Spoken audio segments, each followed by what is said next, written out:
आज ही हम देखना है, रेडीमेड ही लेंगे। एक शरारा टाइप इस तरह के लूंगी, हील्स वगैरह ले लिए। यहाँ पे कश्मीरी चीज़ें देखी क्योंकि मुझे ट्रेंडिंग चीज़ें बहुत पसंद है, तो मैं अब ये लूँगी। मैंने सूट्स ले लिए और मेरी ज्वेलरी अभी है। सूट में कुर्ता शलवार है और एक फ्रॉक। कपड़े तो मैं ले चुकी हूँ, अभी मैं जूते लेने के लिए आई हुई थी और साथ बैंगल्स वगैरह। वैसे तो हमने दोनों ही की है कि टेलर को भी दी है और रेडीमेड भी लिया है, क्योंकि फौरन ईद के बाद शादियां शुरू हो जाती हैं। नहीं, दर्जी वाली जो बात है ना, वो तो अभी नहीं मिली। उन्होंने कहा चांद रात के मिल जाएं तो शुक्र अदा की, ना मिले तो बस बख्श देना। ईद का त्यौहार भरपूर तैयारियों के साथ मनाना एक रिवायत तो है ही। इस मौके पर हर किसी की ख्वाहिश भी होती है कि ईद के लिए अच्छे से अच्छे मलबूसात और जूते खरीदे जाएं। इसके साथ साथ खवातीन ज्वेलरी खरीदना भी ईद शॉपिंग का हिस्सा समझती हैं, लेकिन महंगाई की वजह से शहरी ईद की खुशियों को भी महदूद करने पर मजबूर दिखाई दे रहे हैं। इस हवाले से जानते हैं शहरी क्या राय रखते हैं। आइए आज ही हम देखना है, रेडीमेड ही लेंगे। हम वैसे ब्रांड से ही लेते हैं और अभी तक लिया नहीं है। वो आज देखेंगे तो फिर अभी फाइनल करेंगे। ठीक है, आपने क्या सोचा है कि क्या लेना है आपने? लाइक शरारा टाइप इस तरह के लूंगी, ठीक है, और हील्स वगैरह ले लिए। वो बाकी अब ये आहिस्ता आहिस्ता करूँगी, देखूंगी तो फिर। ठीक है, थैंक यू सो मच। जी मुझे बताइएगा, ईद की तैयारियां आपकी कहाँ तक पहुंची हैं? आपने अपना सूट बनवा लिया है या फिर आपने रेडीमेड सूट किया था, और अभी तक क्या क्या खरीदना बाकी है? अच्छा, ईद की तैयारियां तो मेरी हो गई हैं, कपड़े भी ले लिए हैं मैंने। बस मैचिंग कुछ दुपट्टा था, जैसे दुपट्टा लेना होता है मैचिंग, और चूड़ियाँ वगैरह, ज्वेलरी वगैरह, वो लेने के लिए मैं आई हुई हूँ। ईद की शॉपिंग चल रही है, मैंने आपको देखा यहाँ पे आप कश्मीरी चूड़ियाँ आपको बड़ी पसंद आ रही थी, तो आपने अभी तक ईद का ड्रेस ले लिया और के साथ की मैचिंग की चूड़ियाँ ले रही है?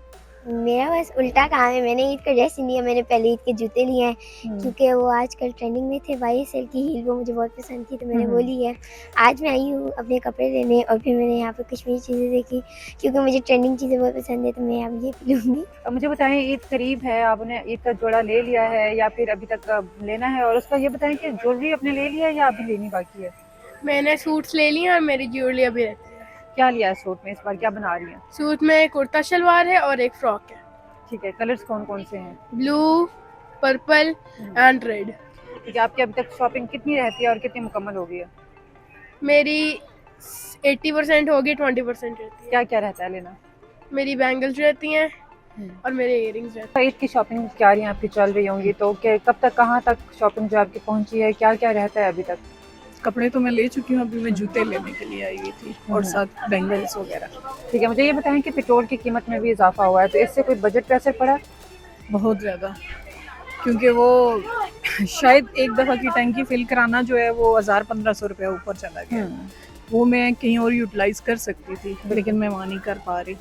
तो मुझे ये बताएं कि क्योंकि किराए भी तो बढ़े होंगे ना, पेट्रोल जो बढ़ा है, तो जो परदेसी हैं जिन्होंने बाहर जाना है उनके लिए काफ़ी मुश्किलात होंगी, तो इस वाले से आप क्या राय रखती हैं?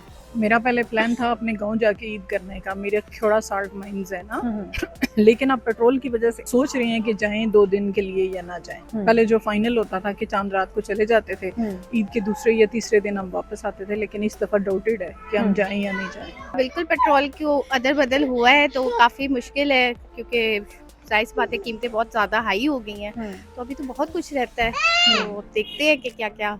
अच्छा, इस बार आपने जोड़ा रेडीमेड लिया है या दर्जी को दिया है? और दर्जियों के नखरे भी बहुत ज़्यादा होते हैं, तो हाँ इस वाले जी, से क्या कहेंगे? वैसे तो हमने दोनों ही की है कि टेलर को भी दी है और रेडीमेड भी लिया है, लेकिन अब तो करना ही है क्योंकि फौरन ईद के बाद शादियां शुरू हो जाती हैं, तो वो किया है। अभी तक क्या क्या खरीदा है, क्या नहीं खरीदा? और दूसरा ये भी बताएं, दर्जी को कपड़े दिए हैं तो क्या अभी तक मिले हैं या नखरे कर रहे हैं वो? नहीं, दर्जी वाली जो बात है ना, वो तो अभी नहीं मिली। उन्होंने कहा चांद रात के मिल जाएं तो शुक्र अदा की, ना मिले तो बस बख्श देना। ठीक है। और दूसरा ये कि ये शॉपिंग के लिए आए, लेकिन प्राइसेस इतनी हाई हैं कि अभी सोच रहे हैं क्या लें क्या ना लें। अभी विंडो शॉपिंग हो रही है, थोड़ी देर बाद देखेंगे क्या लेने हैं। बच्चों की लाजमी चीज़ें लेनी हैं। तो मुझे ये बताएं, पेट्रोल की कीमत भी बढ़ी है, तो उससे बजट में भी थोड़ा सा रद्द-बदल हुआ होगा। और ये भी बताएं, जो परदेसी इस्लामाबाद में रहते हैं, किराए भी ज़्यादा हुए हैं, और जो अपनी गाड़ी में भी जाएंगे, जाहिर सी बात है उनके लिए भी ज़्यादा ही है, तो इस वाले से क्या राय रखते हैं? देखिए, जो परदेसी होता है ना, पहले बेचारा गरीब होता है, मतलब हैंड टू माउथ होता है। उसने पीछे भी लोगों को पैसे भेजने होते हैं, खुद भी। ये बहुत बड़ी ज्यादती है जो गवर्नमेंट ने इस टाइम पे ये प्राइस बढ़ाई है। चलें, अगर बाकी कोई इंटरनेशनल इश्यूज हैं या प्राइसेस बढ़ी हैं तो ये ईद के बाद भी कर सकते हैं, क्योंकि ये खुद उन्होंने कहा 25 दिन का रिजर्व है, तो ये आज से ना बढ़ाते 20-25 दिन बाद बढ़ाते, ईद के बाद बढ़ा देते। ये मुझे बताइएगा, ईद के दिन करीब हैं, तो आपने अभी तक अपनी शॉपिंग कर ली है या अभी रहती है? कर लिया, अब बस एक्सेसरीज पूरी कंप्लीट करें, मैचिंग उसकी बस वो जी रहेगी। बिल्कुल, ज्वेलरी खवातीन के लिए बहुत अहम होती है, तो वो Exactly. बस रहती है। वो रहती हैं, वो ठीक है। इसी को ही ढूंढ रहे हैं, मैच मिल जाए अल्लाह करे। बिल्कुल। अच्छा मुझे ये बताइए, पेट्रोल की कीमत भी बढ़ी है, तो उसकी वजह से बजट भी कुछ इधर-उधर हुआ है या फिर नहीं? एग्जैक्टली उसकी वजह से बहुत असर आया है, डबल ट्रिपल प्राइसेस पे चीज़ें मिल रही हैं, बहुत फ़र्क आया है। बिल्कुल ऐसे ही, थैंक यू सो मच। जी बिल्कुल, लोगों से हमने पूछा, उनकी राय जानी। उनका ये कहना है कि ईद की शॉपिंग का सिलसिला जारी है और चांद रात तक ये जो शॉपिंग का सिलसिला है यूं ही जारी रहेगा। उन्होंने कपड़े तो खरीद लिए हैं, लेकिन साथ की मैचिंग की जो ज्वेलरी है वो अभी तक बाकी है। मजीद उन्होंने महंगाई का भी शिकवा किया है। उनका ये कहना है कि महंगाई बहुत ज़्यादा हो गई है। दूसरा, जो पेट्रोल की कीमत बढ़ी है उससे जो है उनके बजट पर भी काफ़ी ज़्यादा असर पड़ा है। NNI डिजिटल के साथ नाबिल जहांगीर, इस्लामाबाद।